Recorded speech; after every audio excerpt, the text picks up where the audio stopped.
안녕하십니까 여러분. 덥네요. 제가 유튜브에 영상을 올리지 못했던 그 한 달 사이에 날씨가 이렇게 더워졌습니다. 왜 이렇게 오랫동안 업로드를 하지 못했는지 일단 설명을 해드리자면요. 제가 2022년에 처음 휴학을 했을 때 경장편 영어덜트 소설을 2편을 썼어요. 근데 그때는 그게 그냥 습작이라고 생각해서 그냥 저 혼자 갖고 있었는데 오랜만에 다시 읽어보니까 되게 괜찮은 거예요. 그래서 그거를 다시 정비를 해가지고 이제 공모전에 냈고요. 그 다음에 또 제가 어떤 동화, 어린이 대상 이야기를 쓰고 싶은 게 하나 있었는데 그걸 또 썼습니다. 그래서 그것도 어떤 공모전에 냈습니다. 그리고 그 와중에 제가 작년에 작업했던 다큐멘터리도 영화제에 냈고요. 그래서 그런 일들이 있으면서 유튜브에 집중을 하지 못했는데 이제 다시 유튜브에 정기적으로 업로드를 하도록 하겠습니다. 우선 시작하자마자 변명부터 했고요. 그래서 오늘의 영상은 바로 짧고 재밌는 밀리의 서재 책 추천입니다. 제가 원래 영상예술, 그러니까 영화, 애니메이션, 다큐멘터리 이런 거 추천을 먼저 찍으려고 했는데 그 영상은 조금 더 준비가 필요할 것 같아서 그 다음에 좀 더 세분화가 필요할 것 같아서 다시 계획을 하고 내어드릴 예정이고요. 오늘은 밀리의 서재 책 추천을 해보도록 하겠습니다. 사실 밀리의 서재에서 무엇을 읽으면 좋은가에 대한 저의 대답은 첫 번째로 게브리엘 제빈 소설들과 발터 베르스 소설들을 읽으라고 추천을 할 텐데요. 왜냐면 제 생각에 밀리의 서재 뽕을 뽑을 수 있는 방법은 바로 그 두 작가분의 책을 읽는 것인데 그 둘 다 꽤나 벽돌책입니다. 너무 볼륨이 크기도 하고 이야기에 너무 길기도 해가지고 밀리의 서재는 뭐 지하철이나 그런 대중교통에서 혹은 시간이 좀 짬이 날 때 빨리빨리 읽는 경우가 많을 텐데 그런 경우엔 좀 부담스러울 수 있다고 느껴져서 오늘은 좀 스토리의 볼륨이 짧고 그 물리적인 길이도 짧고 빠르게 쓱쓱 읽을 수 있는 소설들을 추천해 드릴 테니 많은 관심 부탁드리고요. 그리고 오늘 책을 다 선정을 했더니 다 한국 여성 작가분들이셔서 그런 키워드에 관심 있으셨던 분들도 오늘 영상을 좋아해 주실 것 같습니다. 그러면은 시작해 보도록 하겠습니다. 첫 번째로 추천할 책은 바로 아밀 작가님의 로드킬입니다. 아밀 작가님은 이제 번역가로 활동하실 때는 본명을 쓰시고 소설을 쓰실 때는 아밀이라는 필명을 쓰시는데 이 책은 SF 단편 소설집이고요. 철저하게 여성서사로 구성되어 있습니다. 근데 어떠한 안온하고 포근한 그런 여성서사가 아니라 굉장히 날카롭고 공격적인 여성서사인데 저는 좋았고요. 표제작인 로드킬도 참 재밌게 읽었는데 저는 특히 가장 마지막에 수록된 단편인 공희를 정말 좋아해서 이 소설 하나 때문에 제 인생 소설이라고 꼽을 수 있을 정도로 그렇게 좋아하는 책이고요. 각 단편마다 그 주인공의 얼굴이 이미지적으로 딱 머릿속에 떠오르는 느낌이어서 저는 되게 좋았어요. 저는 솔직히 문학을 좋아한다기보다는 이야기를 좋아하거든요. 그래서 어떤 책을 좋아함에 있어서 꼭 문학적일 필요는 없어요. 근데 이 책도 막 사건의 그 속도가 되게 빠르고 그 중심 플롯이 확실하게 있고 그 이야기의 매력이 정말 커가지고 저는 그게 참 좋았습니다. 개인적으로 아밀 작가님의 다른 책인 너라는 이름의 숲이라는 그 장편 소설이 있는데 그 책이 좀 더 문학적인 어떤 문장들이 많지만 저는 로드킬이 훨씬 좋았습니다. 그래서 좀 속도감 있게 단편만 빨리 읽으면 되니까 좀 틈틈이 읽을 소설로 이 로드킬을 추천드립니다. 다음으로 추천해드릴 책은 바로 전삼회 작가님의 위치스 딜리버리입니다. 이번에 안전가옥이 서울국제도서관에서 되게 핫하던데 이 책이 바로 안전가옥 쇼트로 나온 책이고요. 이 소설은 영어덜트 소설입니다. 청소년들이 나온다는 뜻이고요. 크게 약간 두 챕터로 나눌 수가 있는데 첫 번째 챕터는 마녀 이야기, 두 번째 챕터는 초능력자들 이야기 이렇게 나오는데 두 편이 모두 세계관을 공유하고 아주 밀접한 관계를 가지고 있습니다. 이번에 2편도 나와서 샀는데 저는 개인적으로 1편이 훨씬 재밌어서 1편 단독으로 읽어도 충분하다는 생각이 들었고요. 제가 앞서서 말씀드렸듯이 저는 책을 좋아함에 있어서 딱히 문학적인 어떤 거는 필요가 없고 이야기가 재밌으면 되는데 이 책도 사실 어떤 소설보다는 웹툰이나 만화를 읽는 듯한 느낌이 들어요. 그런데 저는 그게 좋습니다. 괜히 어떤 문학적인 멋을 부리는 것보다 이런 식으로 그 스토리 자체에 힘이 있고 머릿속에서 상상이 되고 이런 게 참 좋기 때문에 이런 책도 어떤 핸드폰의 다른 앱들 사이에서 밀리의 서재를 딱 읽고 집중력을 놓지 않고 읽을 수 있을 법한 그런 소설이라는 생각이 들고요. 제가 이번 영상에서는 전삼회 작가님 위치스 딜리버리를 소개하지만요. 밀리의 서재의 전삼회 작가님 다른 책인 붉은 실 끝의 아이들도 있는데 그것도 정말 재밌게 읽었고 빠르게 읽히는 책이어서 그 책 역시 추천을 합니다. 그리고 저는 해리포터 좋아하고요. 마법 너무 좋아하고 마녀 너무 좋아하고 막 마법 싸움이 이뤄지는 그런 거 너무너무 좋아해서 없어서 못 먹는데 이 책의 장점은 그런 니즈를 충족시켜주면서도 굉장히 또 한국적이에요. 이 보라라는 주인공이 가진 고민들도 되게 한국적이고 이 마녀가 그 청소기를 타고 날면서 날아가는 하늘, 그 어떤 도시를 내려다보는지 어떤 건물을 보고 나는지 이런 게 다 되게 한국적이어가지고 그런 판타지적인 요소와 한국스러운 그 정말 실생활에 닿아 있는 그 배경의 조화가 참 좋았고요. 이런 류의 책 좋아하시는 분이라면은 되게 쉽게 쓱쓱 읽을 수 있는 책으로 추천합니다. 다음으로 추천해드릴 책은 바로 정하나 작가님의 달의 바다입니다. 이 책은 문학동네 소설상을 수상한 작품이고요. 정하나 작가님은 수지가 출연한 드라마 안나의 원작 작가로도 알려지신 분이죠.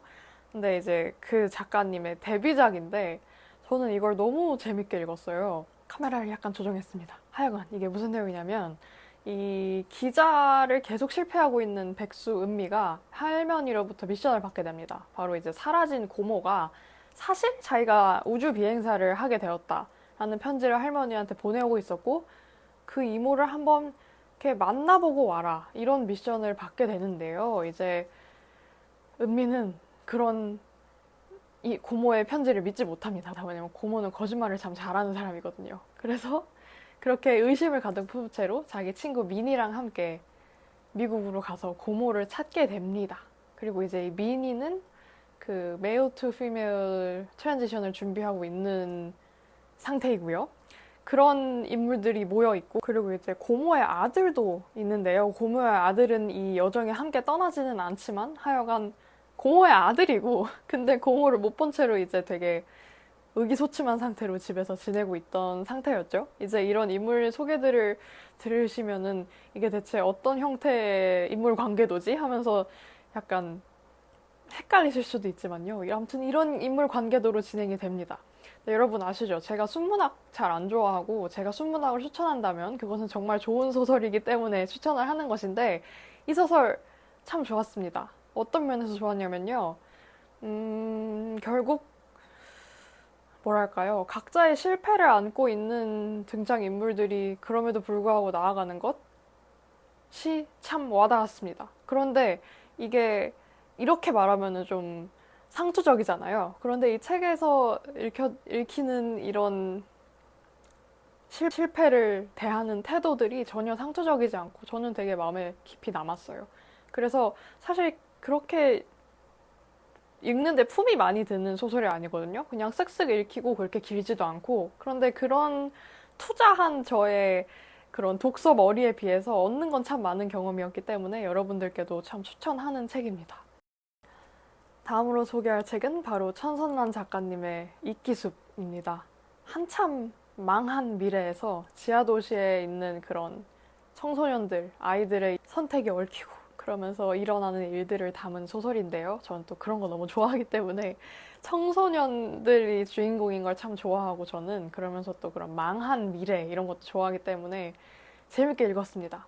천선란 작가님은 다들 천개의 파랑으로 아실 텐데 저는 사실 천개의 파랑은 정말 정말 좋은 성장 소설이고 감명 깊게 읽었지만 SF라기에는 그 SF적인 요소가 너무 희미해서 약간 작가님이 좀 더 본격적인 SF를 쓰셨으면 좋겠다는 마음이 항상 있었는데 이 책이 바로 제 마음을 딱 알아주고 아주 본격 SF적인 그런 스토리였고요. 세 편의 소설로 이루어진 연작 소설인데 그래서 세 편 다 따로따로 볼 수 있어가지고 좀 짧게 느껴질 수 있다. 독서를 이렇게 한 번에 통으로 하지 않고 좀 끊어서 볼 수 있다는 장점이 약간 밀리의 서재에 특히 적용이 되는 장점인 것 같고 천선랑 작가님 특유의 그런 서정적인 문장들이 이 책에서 참 힘을 많이 발휘하는 것 같습니다. 그런 부분에서 참 좋았고요.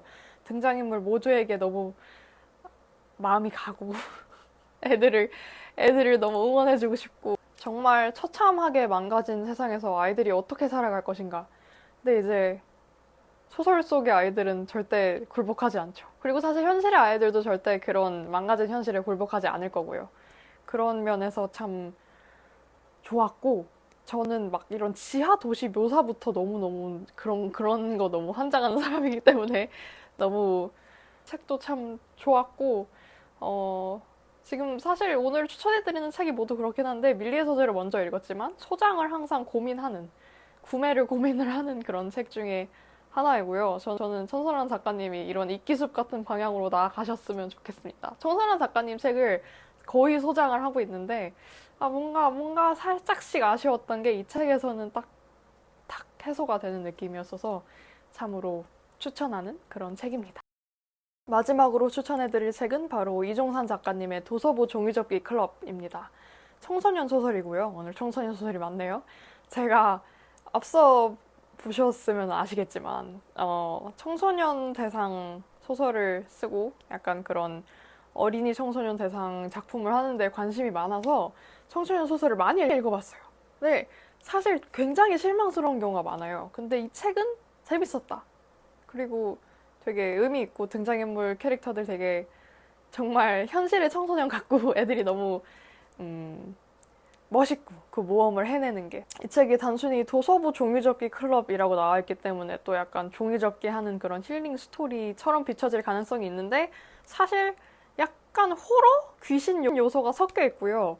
그다음에 사건들도 꽤나 스케일이 커요. 그런데 저는 이런 걸 더 선호하기 때문에 아싸 이게 이런 책이었구나 하면서 읽었고요. 저는 모든 북튜브 영상을 찍을 때 그 책을 다시 읽고 찍으면 좋으련만 그냥 제가 옛날에 읽었던 기억에 의존해서 모든 것을 소개하기 때문에 이게 아주 정확하진 않을 수 있지만 이 책에서 어떤 게 나오냐면요. 이 종이접기 클럽의 룰이 있어요. 바로 종이접기를 어려워하는 친구가 있으면은 그 친구를 위해서 대신 해주면 안 돼요. 아예 대신 해버리면 안 돼요. 그 대신에 자기가 이렇게 접는 걸 천천히 보여주면서 그 어려워하는 친구도 같이 그걸 접을 수 있게끔 천천히 보여주는 거예요. 그러면서 다 같이 이제 종이접기를 성공을 하는 거죠. 근데 그게 너무너무 좋지 않나요, 여러분? 그런 룰이 이 종이접기 클럽에 있다는 게 약간 이 작가님의 세계관과 이 작품의 성격을 잘 보여주는 것 같아서 이렇게 소개를 하고요. 이렇게 종이접기랑 삶을 좀 연결 짓고 여러 사건들이 터지다가 결국 역사 소설까지 가는 그런 소설인데 저는 이 책을 보고 참 잘 쓴 청소년 소설이다. 잘 쓴 소설이다. 굉장히 기술적으로 뛰어나다 하는 생각이 들어서 저도 많이 공부가 되었고 여러분들께도 추천을 하는 그런 책입니다. 네, 여러분, 오늘의 영상도 끝이 났습니다. 제가 오랜만에 찍어가지고, 사실 찍기 전에 상당히 긴장을 했는데, 나름 괜찮게 찍은 것 같은데, 여러분들도 재밌게 봐주셨길 바라고요. 저는 이제 다음 주에 여행도 가고, 옷도 조금 샀고, 그래가지고, 여행 브이로그와 패션 영상도 오랜만에 다시 해볼 예정이고, 책 소개 영상도 여전히 하고, 영화 소개 영상도 찍고, 열심히 해보도록 하겠습니다. 저는 사실 유튜브 외에도 일이 참 많아서 자꾸 스스로 일을 뭔가 벌여서 쉽지 않지만 그 시간을 조정을 하는 것이 어떻게든 잘 또 해보도록 하겠습니다. 제가 한 달 동안 영상을 올리지 못했는데 저를 기다려주시는 여러분 참으로 감사드리고요. 오늘 시청해주신 여러분 정말 역시 감사드리고 좋아요, 구독, 댓글 그리고 알림 설정 잊지 말아주시고 저는 다음 영상에서 뵙도록 하겠습니다. 안녕!